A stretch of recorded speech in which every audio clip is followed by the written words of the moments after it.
The average Nigerian doesn't work fewer hours than, say, the average American. In many cases, we probably work longer hours, but we produce less. My name is Abubakar Suleiman. I'm currently the Managing Director of Sterling Bank Limited. We need to see challenges as a society as one of productivity, because the average Nigerian doesn't work fewer hours than, say, the average American. In many cases, we probably work longer hours, but we produce less. And so when you try to solve that problem, you need to ask which part of the resource that you have deployed is not optimized, right? So in some cases, it's because you've not optimized capital. In some cases, you've not optimized the human resources. When we went with financial inclusion, we had assumed at that point that we had not optimized payments. Payment itself doesn't even amount to capital.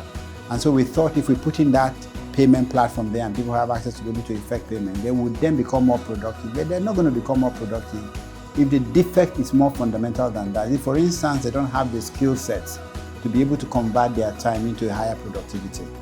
And economic inclusion means giving them the tools to participate in the larger economy. In some cases, you need to put more capital. So people do have skills, but they need capital.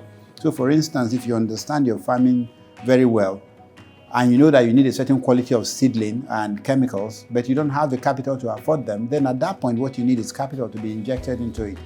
And then in some cases, you actually need the human skills. You need to upgrade the talent of the people.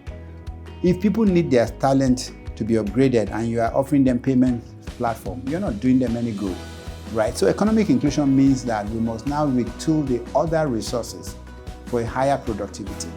And once you do that, the financial inclusion is guaranteed. And that's where my battle is. We need to spend as much money and resources and time getting people to become economically included by giving them access to markets, giving them access to skills, giving them access to input, rather than insisting that they should come and open a bank account and then be classified as included. But nothing changes in the foundational challenges that has prevented them from producing more.